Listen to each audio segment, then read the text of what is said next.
Students, SB ইনস্টিটিউটের YouTube চ্যানেলে তোমাদের সবাইকে ওয়েলকাম। আমি সুদেশনা বিশ্বাস আজকে এসবি ইনস্টিটিউটের ইউটিউব চ্যানেলে অ্যানশিয়েন্ট হিস্ট্রি যতদূর পর্যন্ত আগের ক্লাসে পড়া হয়েছিল অর্থাৎ চন্দ্রগুপ্ত মৌর্য, ঠিক তারপর থেকে অর্থাৎ বিন্দুসার এবং তার সাথে অশোক, এই দুজন ব্যক্তিত্ব বা রাজার সম্পর্কে আমরা আজকের ভিডিওতে আলোচনা করব। সেই জন্য যেহেতু অশোকের সম্পর্কে আমরা আজকের ভিডিওতে আলোচনা করব, তাই ভিডিওটি কিন্তু স্কিপ না করে তোমরা প্রত্যেকে ভালো করে দেখবে ভিডিওটি, এবং এখান থেকে প্রচুর কোশ্চেন তোমরা কিন্তু পাবে, যেগুলোকে খাতাতে নোট ডাউন করে রাখবে। সামনে তো প্রচুর প্রচুর প্রচুর ভ্যাকান্সি চলে এসছে তোমাদের সামনে। সেই ভ্যাকান্সি গুলোতে যাতে নিজেদের নাম প্রতিষ্ঠিত করতে পারো বা সেই ভ্যাকান্সি গুলোতে যাতে নিজের একটা জায়গা তৈরি করতে পারো, তার জন্য আমাদের এসবি ইনস্টিটিউটের সঙ্গে যুক্ত হতে হবে। এসবি ইনস্টিটিউটে ডাব্লিউবিপির কনস্টেবল থেকে শুরু করে কেপির এসআই থেকে শুরু করে প্রত্যেকটা পরীক্ষার প্রস্তুতি করানো হচ্ছে, এবং তার সাথে পিএসসির ক্লার্কশিপ থেকে শুরু করে মিসলেনিয়াস এই পরীক্ষাগুলোর প্রস্তুতিও কিন্তু চলছে জোর কদমে।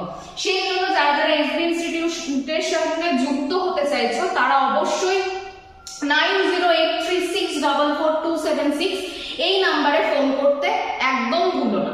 তা আজকে যে ভিডিওটি হচ্ছে সেটা আগের দিনে চন্দ্রগুপ্ত মৌর্য দেখার পর তোমরা এই ভিডিওটি দেখো, তাহলে তোমাদের অনেকটা হেল্পফুল হবে। যারা আগের ভিডিওটি দেখোনি চন্দ্রগুপ্ত মৌর্যে, তারা আগের ভিডিওটি দেখার পর এটা দেখো, তাহলে তোমাদের মৌর্য বংশ সম্পর্কে যা যা প্রশ্ন ছিল সব কিন্তু সুন্দরভাবে একদম ক্লিয়ার হয়ে যাবে। তাহলে আজকের আলোচনাতে আমরা প্রবেশ করি। দেখো, সবার প্রথমে আমাদের সামনে রয়েছে কি, যে গতদিন যেহেতু চন্দ্রগুপ্ত মৌর্যের আলোচনা হয়েছিল, আজকে চন্দ্রগুপ্ত মৌর্যেরই পরের যে শাসক তিনি হচ্ছেন বিন্দুসার, তার সম্পর্কে আজকে আমাদের আলোচনা হবে, শুরু হবে। দেখো, বিন্দুসার হচ্ছে মৌর্য বংশের দ্বিতীয় শাসক, যিনি চন্দ্রগুপ্ত মৌর্যের মৃত্যুর পর সিংহাসনে বসেন বিন্দুসার। তিনি কত সাল থেকে 300 থেকে 273 বিসি পর্যন্ত রাজত্ব করেছিলেন। তাহলে 300 থেকে 273 বিসি পর্যন্ত অর্থাৎ প্রায় 27 বছর রাজত্ব করেছিলেন এই বিন্দুসার।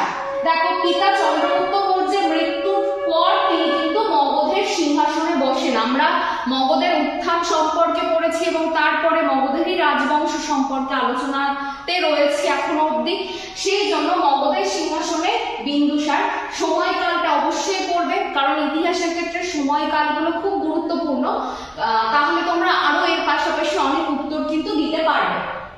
দেখো, এটা প্রত্যেকে আমরা জানি, বিন্দুসারের যে উপাধি সেটার নাম কি, সেটা হচ্ছে অমিত্রাঘাত, যার অর্থ হচ্ছে শত্রু নিধনকারী বা শত্রু সংহারক।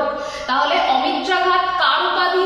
অমিত্রাঘাত হচ্ছে বিন্দুসারের উপাধি, যেটার অর্থ হচ্ছে, অমিত্রাঘাত শব্দের অর্থ হচ্ছে শত্রু নিবারক বা শত্রু সংহারক বা শত্রু নিধনকারী। এরপর দেখো, জৈন গ্রন্থে তাকে সিংহ সেনা বলা হতো। তাহলে জৈনদের যে ধর্মগ্রন্থ, সেখানে বিন্দুসারকে কি বলা হতো? বলা হতো সিংহ সেনা। এরপর গ্রিকরা তাকে অ্যামিত্রাকাটাস বলতো। তাহলে বিন্দুসারকে গ্রিকরা কি বলতো? অমিত্রাকাটাস বা কোট্টাস, এই কথাটা কিন্তু বলতো গ্রিকরা। এরপর দেখো, এই যে বিন্দুসার, তিনি কোন ধর্মের পৃষ্ঠপোষকতা করেছিলেন? তিনি আজীবিক ধর্মের পৃষ্ঠপোষকতা করেছিলেন। আমরা কিছুদিন আগেই দেখবে পড়েছি প্রতিবাদী ধর্ম আন্দোলনের একটা চ্যাপ্টার, সেখানে 3টে ধর্ম ছিল প্রধান, আজীবিক ধর্ম, বৌদ্ধ এবং জৈন ধর্ম। তার মধ্যে সেই প্রতিবাদী ধর্মগুলোর মধ্যে অন্যতম একটা ধর্ম ছিল আজীবিক, যেটার পৃষ্ঠপোষকতা কে করেছিলেন? বিন্দুসার করেছিলেন। এই জন্য তিনি গয়ার বারবার গুহা আজীবিকদের দান করেছিলেন। তাহলে বিন্দুসার গয়ার কাছে যে বারবার বা বরাবর যে গুহাটা, সেটাকে কিন্তু তিনি আজীবিকদের জন্য দান করেছিলেন। তার সময় তক্ষশিলায় ব্রাহ্মণ্য বিদ্রোহ দেখা যায়। তাহলে খুব ইম্পর্টেন্ট পার্ট কি, সেটা হচ্ছে ব্রাহ্মণ্য বিদ্রোহ কার সময় দেখা যায়? ব্রাহ্মণ্য বিদ্রোহ দেখা যায় বিন্দুসারের সময়। কোথায় দেখা যায়? সেটা হচ্ছে তক্ষশিলা। যা যুবরাজ অশোক দক্ষতার সাথে দমন করেন। তাহলে বিন্দুসার কিন্তু নিজে ব্রাহ্মণ্য বিদ্রোহ দমন করতে পারেননি। ব্রাহ্মণ্য বিদ্রোহ দমন করেছিলেন কে? অশোক। তাহলে অশোক খুব অল্প বয়সে এই বিদ্রোহটা, যেটা তক্ষশিলাতে হচ্ছিল ব্রাহ্মণ্য বিদ্রোহ, সেটাকে কিন্তু তিনি বন্ধ করতে পেরেছিলেন। এই প্রসঙ্গে বলে রাখি, বিন্দুসার কিন্তু ভারতবর্ষের দাক্ষিণাত্য বিজয়ের ক্ষেত্রে গুরুত্বপূর্ণ ভূমিকা পালন করেছিলেন। বিন্দুসার কিন্তু দাক্ষিণাত্যে কিন্তু গুরুত্বপূর্ণ একটা দখল বা দাক্ষিণাত্যের যে বিজয়ের বিষয়টা, সেটা বিন্দুসারের থেকে কিন্তু আমরা ধীরে ধীরে দেখতে পাই। এরপর দেখো মৌর্য বংশের যেটা, যিনি হচ্ছেন তৃতীয় শাসক, যার বিষয়ে যদি আমি বলতে যাই তাহলে অনেকটাই কম। কারণ কি, অশোক হচ্ছেন মৌর্য বংশের তৃতীয় শাসক এবং তাকে পুরো বিশ্বে একজন মহান ব্যক্তিত্ব হিসেবে বা মহান শাসকের জায়গাতে কিন্তু তাকে ভূষিত করা হয়।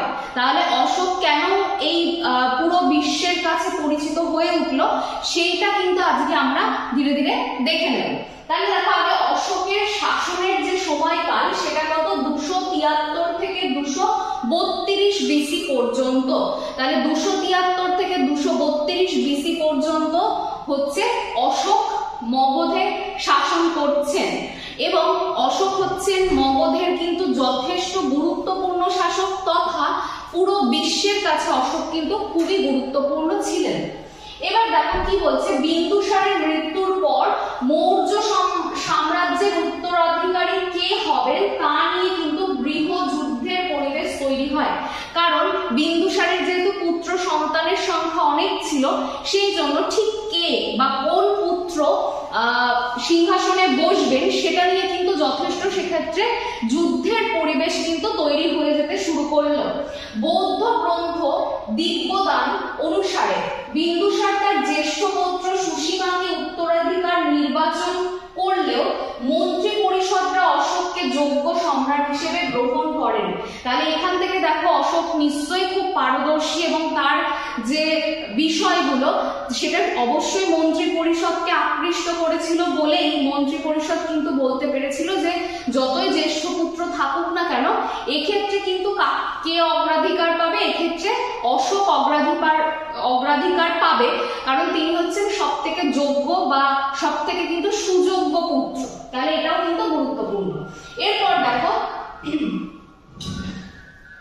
সিংহাসন আরোহণকালে মন্ত্রী রাধাগুপ্তের সহযোগিতায় মৌর্য মহিষী শুভ্রদাঙ্গী পুত্র অশোক 99 জন ভাইকে হত্যা করেন।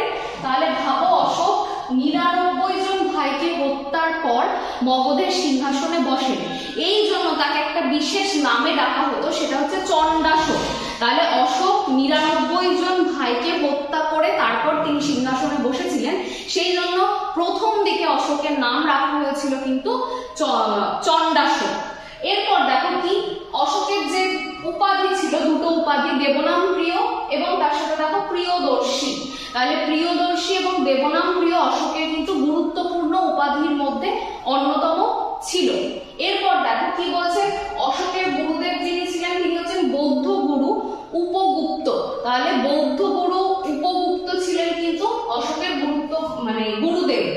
তারপর দেখো, তিনি তার একটা বিখ্যাত উক্তি রয়েছে অশোকের, সেটা হচ্ছে সব মনীষে প্রজা মমা, অর্থাৎ সকল মানুষ আমার সন্তান। তাহলে এই উক্তিটা হচ্ছে বিখ্যাত, কারণ এই উক্তিটা কিন্তু অশোক করেছিলেন। তিনি বলেছিলেন যে সমস্ত প্রজাই হচ্ছে আমার সন্তান সমূহ বা সন্তান সম, সুতরাং তাদেরকে লালন পালন করা, তাদেরকে যত্ন করে রাখা, সেটাই হচ্ছে আমার কর্তব্য একমাত্র। এরপর দেখো, তিনি এই যে ধীরে ধীরে দেখতে পেলেন, যে দেখতে পাচ্ছ তোমরা যে ধীরে ধীরে দেখো অশোকের সম্পর্কে কিন্তু গুরুত্বপূর্ণ জায়গাগুলো স্টার্ট হয়েছে। 24 বছর বয়সে বিদিশার বণিক কন্যা মহাদেবীকে বিবাহ করেন, যার 2 সন্তান কন্যা। তাহলে সংঘমিত্রা ছিল হচ্ছে তার কন্যা এবং অশোকের পুত্রর নাম ছিল মহেন্দ্র, যাদেরকে অশোক পাঠিয়েছিলেন কোথায়? সিংহলে পাঠিয়েছিলেন। কেন? বৌদ্ধ ধর্ম প্রচার করার জন্য। এই প্রসঙ্গে তোমাদেরকে এটাও বলে রাখি, সেটা হচ্ছে যে অশোককে বলা হয় যে প্রথম জীবনে তিনি শৈব ছিলেন, কিন্তু পরবর্তী পরবর্তীকালে কিন্তু তিনি ধীরে ধীরে বৌদ্ধ ধর্মে আকৃষ্ট হন বা বৌদ্ধ ধর্ম গ্রহণ করেন এবং তিনি এটাও করেন অশোক, সেটা হচ্ছে তিনি কিন্তু তার পুত্র মহেন্দ্র এবং তার কন্যা সংঘমিত্রাকে কোথায় পাঠিয়েছিলেন? সিংহলে পাঠিয়েছিলেন। কিসের জন্য পাঠিয়েছিলেন? বৌদ্ধ ধর্ম প্রচারের জন্য। নেক্সট দেখো পরের জায়গাটাতে কি রয়েছে। অশোকের যদি রাজ্য জয়ের কথা বলি তাহলে এটা একটা কিন্তু সাংঘাতিক মাত্রা নেবে, কারণ তোমরা এই ছবিটাতে একটু ফোকাস করো, দেখো যে ছবির মধ্যেই তোমাদের কিন্তু সবটা পড়া হয়ে যাবে। সেটা হচ্ছে যদি আমরা উত্তর দিকে দেখি তাহলে উত্তর দিকে দেখো আফগানিস্তান থেকে পুরো একদম দক্ষিণ দিকে কি বলবো দক্ষিণে অনেকটা দূর পর্যন্ত মানে মহীশূর পর্যন্ত কিন্তু অশোকের সাম্রাজ্য। আবার যদি আমরা পশ্চিমে দেখি কাথিয়াবাড় থেকে শুরু করে একদম উত্তর পূর্ব ভারত বা উত্তরবঙ্গ বলতে পারো, এত দূর পর্যন্ত পুরো জায়গাটা ভারত সহ পার্শ্ববর্তী জায়গাগুলো কিন্তু অশোকের দখলে চলে আসে। তাহলে ভাবো যে এত দূর অব্দি বিস্তার। আমরা এর আগে যে কটা ভিডিও দেখলাম বা যে কটা ক্লাস করলাম সেখানে কিন্তু আমরা পারিনি তোমাদেরকে দেখাতে, কিন্তু অশোকের ভাবো যে অশোক কতটা বিস্তৃত ভাবে তার রাজ্যটাকে জয় করেছিল এবং তার কতটা দক্ষতা এবং ক্ষমতা ছিল বলে ভারতের এই সমগ্র অংশটা তিনি কিন্তু জয় করে নিয়েছিলেন। কি লেখা আছে দেখে নি। অশোক রাজ্যাভিষেক হয়, রাজ্যাভিষেকের যদি আমরা দেখি 8 বছর পর একটা বিখ্যাত ঘটনা অশোকের জীবনে ঘটেছিল। 261 বিসিতে অশোক কি করেছিলেন? কলিঙ্গ যুদ্ধ করেছিলেন, যার ফলাফল কিন্তু খুব মারাত্মক ছিল। মানে অশোক রাজা হওয়ার ঠিক 8ম বর্ষে গিয়ে তিনি কি করলেন? 261 খ্রিস্টপূর্বাব্দে তিনি কি করছেন? কলিঙ্গ জয় করছেন এবং কলিঙ্গ জয় করার জন্য প্রায় 1 লক্ষ মানুষ সেখানে মারা গেছিল এবং তার সাথে প্রচুর মানুষ হতাহত তো হয়েছিল, নিখোঁজ পর্যন্ত ছিল। মানে একটা সাংঘাতিক ঘটনা ঘটে গেছিল এই 261 খ্রিস্টপূর্বাব্দে। তাহলে এই বিষয়টা দেখো যে কলিঙ্গ তিনি আক্রমণ করেন, এটা তার একমাত্র রাজ্য আক্রমণ। এই যুদ্ধে হতাহতের সংখ্যা প্রায় কি বললাম 1 লক্ষ পৌঁছে গেছিল, যার ফলে সম্রাট অশোকের যুদ্ধনীতি ত্যাগ করে ধর্মনীতিতে আকৃষ্ট হন বা আবদ্ধ হন। তাহলে এই যে একটা সাংঘাতিক প্রচুর মানুষের ক্ষয়ক্ষতি, 1 লক্ষ মানুষ মারা যাওয়া এবং প্রচুর মানুষ নিখোঁজ হয়ে যাওয়া, এই ঘটনাটা অশোকের জীবনে কিন্তু একটা গুরুত্বপূর্ণ প্রভাব ফেলেছিল। যার জন্য অশোক কি ভাবলেন যে না, আমি কোনোভাবেই যুদ্ধনীতি নিয়ে আমি কিন্তু আর কাউকে আক্রমণ করব না বা যুদ্ধনীতিকে প্রয়োগ করব না, আমি সম্পূর্ণ ধর্মের পথে এগোবো বা ধর্মের যে নীতিটা রয়েছে সেই পথটাকে অনুসরণ করে আমি জীবনে এগিয়ে যাব, সেটা তিনি ভাবলেন। দেখো কলহনের রাজতরঙ্গিনী গ্রন্থ থেকে জানা যায় অশোকের রাজ্য উত্তরে হিমালয় বা যদি তুমি আরো বিস্তৃত জায়গাতে পড়ো দেখতে পাবে যে কোথাও কোথাও লেখা থাকে উত্তরে আফগানিস্তান থেকে দক্ষিণে মহীশূর পর্যন্ত, পূর্বে ব্রহ্মপুত্র থেকে পশ্চিমে আরব সাগরের উপকূল এবং উত্তর পশ্চিমে সিরিয়া পর্যন্ত, উত্তর পশ্চিমে সিরিয়া পর্যন্ত এটা বিস্তৃত। পশ্চিমে আরব সাগরের উপকূল থেকে পুরো উত্তর পূর্ব ভারত পর্যন্ত কিন্তু বিস্তৃত ছিল অশোকের রাজ্য। তাহলে এই বিস্তৃত রাজ্য বিজয় এটা কিন্তু মৌর্য শাসকদের মধ্যে সবথেকে গুরুত্বপূর্ণ ছিল। এরপর দেখো এখানে আমরা অশোকের ধর্মনীতি সম্পর্কে বেশ কিছু আলোচনা করব। সেটা কি? অশোক আমি প্রথমেই বলেছি আগের জীবনে ছিল শৈব, পরবর্তীকালে তিনি বৌদ্ধ ধর্ম গ্রহণ করেন। অশোকের পুত্র মহেন্দ্র এবং কন্যা সংঘমিত্রাকে সিংহল রাজ তিসস রাজসভায় পাঠান, বৌদ্ধ ধর্ম প্রচারের জন্য পাঠিয়েছিলেন। তিসসের রাজসভাতে অশোক পাঠিয়েছিলেন সিংহলে তার কন্যাকে এবং তার পুত্রকে, এটা তো শুনলাম এর আগে। অশোক অপর পত্নী তিস্নারক্ষিতা পুত্র কুণালকে মধ্য এশিয়ায় পাঠিয়েছিলেন। তাহলে ধর্ম প্রচারের জন্য কুণালকে মধ্য এশিয়াতেও তিনি পাঠিয়েছিলেন। অশোকের তার সকল ধর্ম সংকলন ব্রাহ্মী এবং খরস্কি ভাষায় লিপিবদ্ধ ছিল। তাহলে পরবর্তীকালে দেখবে জেমস প্রিন্সেপ যিনি অশোকের শিলালিপিগুলোর পাঠোদ্ধার করেন সেগুলো সব ব্রাহ্মী ভাষাতে ছিল। এরপর দেখো ধর্ম মহাপাত্র নিয়োগ করেন যাদের কাজ ছিল ধর্ম প্রচার এবং জনকল্যাণমূলক কাজ। তাহলে অশোক কি ধর্মের প্রচার করার জন্য তিনি কিন্তু আলাদা করে প্রচুর মানুষকে নিয়োগ করেছিলেন, যাদেরকে বলা হতো ধর্ম মহাপাত্র, তাদেরকে নিয়োগ করেন এবং তিনি ধর্ম প্রচারের কাজে কিন্তু তাদেরকে ছড়িয়ে দেন। তার সময় 251 খ্রিস্টপূর্বাব্দে রাজধানী পাটলিপুত্রে মাঙ্গলিপুত্র ত্রিসার সভাপতিত্বে তৃতীয় বৌদ্ধ সম্মেলন হয়। তাহলে 251 খ্রিস্টপূর্বাব্দে অশোকের জীবনে আরো একটা গুরুত্বপূর্ণ ঘটনা ঘটেছিল।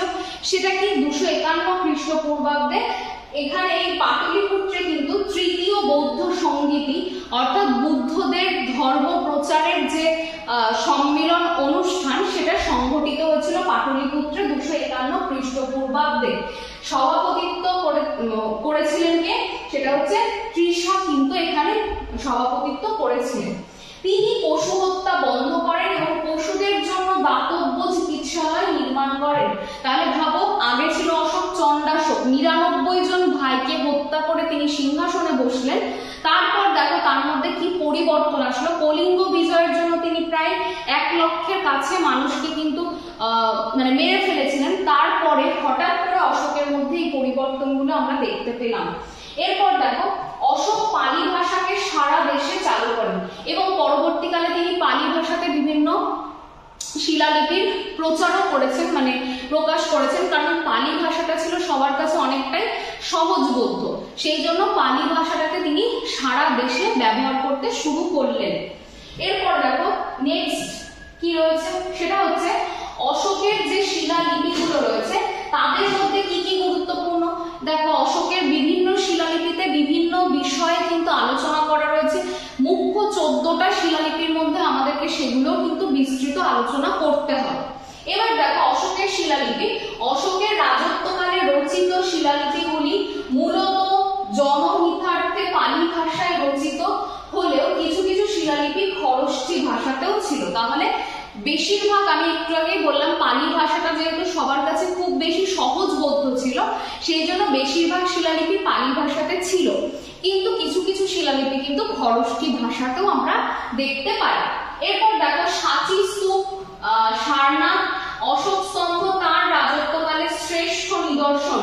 সারনাথের স্তম্ভে 4টি প্রাণীর মূর্তি পাওয়া যায় যা বর্তমানে ভারতের জাতীয় প্রতীক রূপে বিবেচিত। তাহলে অশোকের কোথায়? সারনাথে যে স্তম্ভটা, যেটাকে অশোক স্তম্ভ বলা হয়, সেটা পাওয়া যায় এবং সেটা বর্তমানে ভারতের জাতীয় প্রতীক হিসেবে কিন্তু ব্যবহার করা হয়।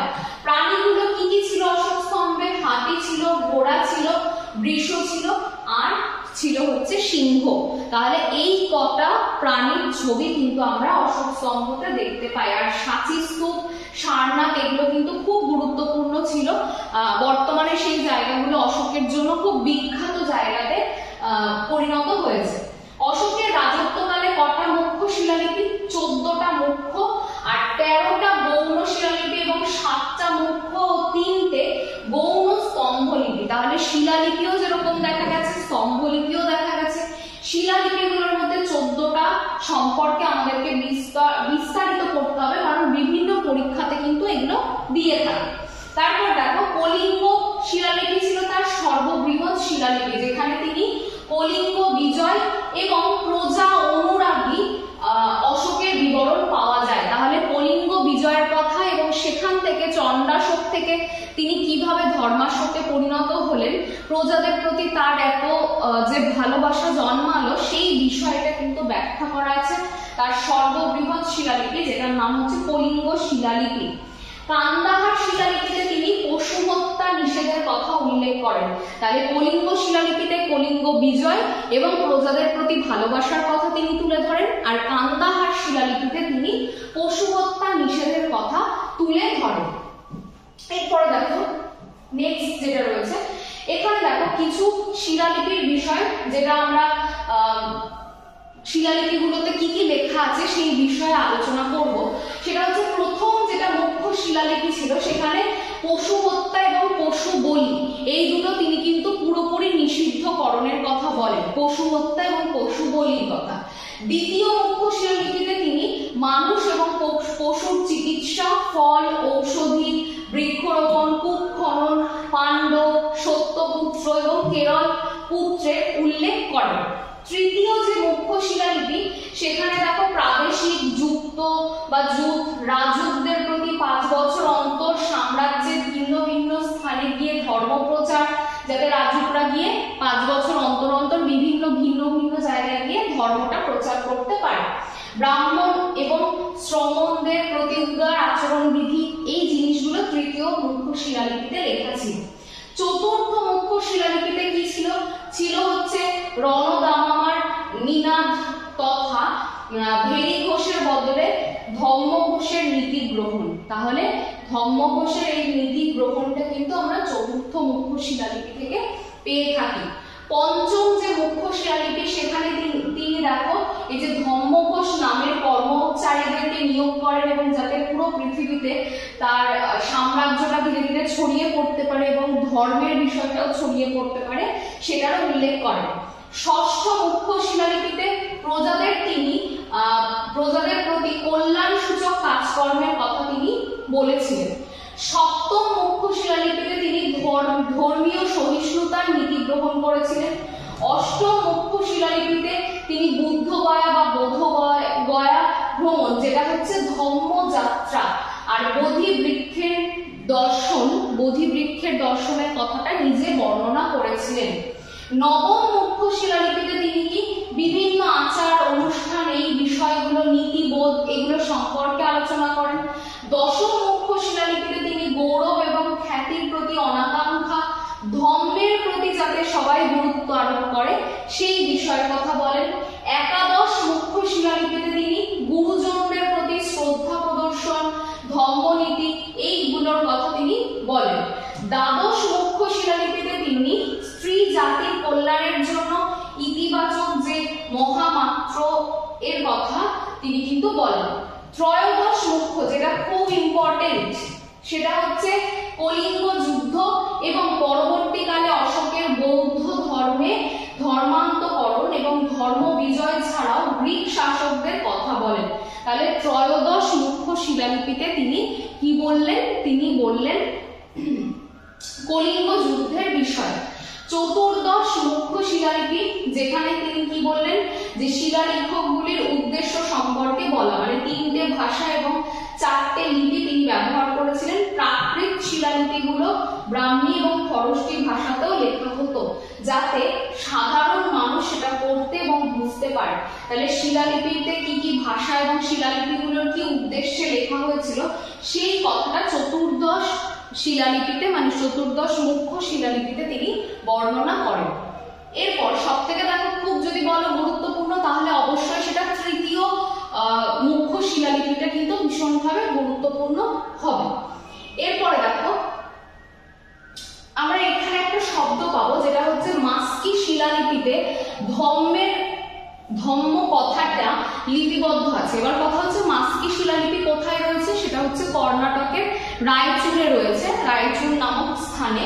এই মাস্কি শিলালিপিতে কিন্তু অশোকের ধম্ম বলে যে শব্দটা, সেটা কিন্তু প্রথম আমরা দেখতে পাই। তারপর দেখো রুমিন্দেই স্তম্ভলিপিতে অশোক লুম্বিনী প্রদেশে করমুক্তের কথা তিনি উল্লেখ করেন। এরপর দেখো নাগরি সাগর স্তম্ভলিপিতে বৌদ্ধ স্তূপগুলির আয়তন বৃদ্ধির কথা তিনি উল্লেখ করে যান। এরপর দেখো অশোকের মৃত্যুর যে বিষয়টা, সেটাও কিন্তু আমরা দেখতে পাবো ধীরে ধীরে। এবং এই যে অশোকের যে ধর্মের যে বিষয়টা, এখানে তিনি বেশ কয়েকটা নীতি পালনের কথাও তিনি বলে গেছেন। সেটা হচ্ছে পিতামাতাকে শ্রদ্ধা করা এবং ভৃত্যদের প্রতি সহানুভূতি থাকা প্রত্যেকের প্রতি, এবং অতিরিক্ত ব্যয় না করা বা অতিরিক্ত সঞ্চয় না করা, মাঝামাঝি একটা পন্থা অনুসরণ করা, এগুলো কিন্তু তার ধর্মের অন্তর্গত। এরপর দেখো আমরা কি দেখতে পাবো? এরপরে অশোকের কিন্তু কত সালে 232 বিসিতে কিন্তু অশোকের মৃত্যু হচ্ছে। অল্প সময়কালের মধ্যেই তিনি সুবিশাল একটা মৌর্য সাম্রাজ্যের যোগ্য নেতৃত্বের অভাবে কিন্তু ধীরে ধীরে ভেঙে যায়। তাহলে অশোকের মৃত্যুর পর 232 BC পর থেকে কিন্তু সুযোগ্য নেতৃত্ব না থাকলে যে কোনো জায়গা কিন্তু ভেঙে পড়তেই পারে। সেটা এর আগেও আমরা বিভিন্ন বংশ পড়েছি, একটা বংশের পতন হয়েছে, আবার পরের বংশ শুরু হয়েছে, সেখানেও দেখতে পেয়েছি যে সুযোগ্য শাসকের অভাবে এক একটা বংশ কিন্তু ধীরে ধীরে ভেঙে গেছে। তাহলে এখানেও সেম বিষয় দেখতে পাবো। অশোকের পর অনেকেই রাজা ছিলেন মৌর্য যুগের, কিন্তু তারা কেউ কিন্তু আর মৌর্য যুগটাকে বা মৌর্য বংশটাকে কিন্তু তিনি কেউই আর কি সেভাবে ভারতে কিন্তু প্রচার করা বা ভারতে তার সাম্রাজ্য ধরে রাখা সেটা করতে পারেনি। এছাড়া দেখো আরো একটা বিষয়, অশোক যখন মারা গেল, অশোকের শেষ জীবনে কি ছিল, তিনি কিন্তু যুদ্ধনীতি ত্যাগ করে ফেলেছিলেন, তিনি ধর্মনীতির উপর ভিত্তি করেছিলেন। এই যে তার অহিংসার যে বিষয়টা চলে এসেছিল, সেটাও কিন্তু একটা ব্যাঘাত তৈরি করেছিল, যেখানে কিন্তু ধীরে ধীরে সাম্রাজ্যগুলো তার কমতে শুরু করছিল, যেহেতু তিনি যুদ্ধনীতি পরিত্যাগ করেছিলেন এবং সুযোগ্য শাসক সেভাবে ছিল না। দেখো খ্রিস্টপূর্ব 187 মতান্তর 185 অব্দে মৌর্য বংশীয় শেষ শাসক বৃহদ্রথকে পরাজিত করে তার সেনাপতি পুষ্যমিত্র শুঙ্গ মগধে শুঙ্গ বংশের সূচনা করেন। তাহলে মানে মৌর্য বংশে আর সেরকম অনেকেই রাজা থাকা সত্ত্বেও সেভাবে কোনো সুযোগ্য এবং পরিশ্রমী এবং সুদক্ষ শাসকের অভাব ছিল বলে সেখানে কিন্তু দেখা যাচ্ছে যে সেনাপতি পুষ্যমিত্র শুঙ্গ তিনি কিন্তু মগধে শুঙ্গ বংশের সূচনা করলেন। তাহলে এইভাবে ধীরে ধীরে মৌর্য বংশের অবসান ঘটলো এবং সেখান থেকে কিন্তু দেখতে পাবো আমরা যে এরপরে শুঙ্গ বংশের সূচনা হবে। তাহলে এই আজকে ছিল হচ্ছে মৌর্যদের বিন্দুসার এবং অশোকের সম্পর্কে আজকের ক্লাসে আলোচনা। পরের দিন আবার আমরা পুষ্যমিত্র শুঙ্গের জায়গা থেকে বা পরবর্তী ঘটনাবলী থেকে আমরা পরের ক্লাস শুরু করব। যারা যারা ভিডিওটি দেখলে যদি ভালো লেগে থাকে অবশ্যই তোমরা লাইক করো, তোমাদের প্রত্যেকটা লাইক আমাদের কাছে খুব মূল্যবান, এবং তার সাথে প্রচুর শেয়ার করো যাতে সবার কাছে এই ভিডিওগুলো পৌঁছে যায় এবং সবার প্রস্তুতি নিতে অনেকটা সুবিধা হয়। সামনে যত পরীক্ষা আছে তার জন্য খুব ভালো করে প্রত্যেকে প্রিপারেশন নাও। আর এসবি ইনস্টিটিউটে ভর্তি হতে চাইলে তোমরা অবশ্যই আমাদের সঙ্গে যোগাযোগ করো। আজকের ভিডিও এই পর্যন্তই, দেখা হচ্ছে পরবর্তী ভিডিওতে। ততক্ষণ সবাই সুস্থ থেকো এবং ভালো থেকো। সবাইকে ধন্যবাদ ভিডিওটি এতক্ষণ দেখার জন্য।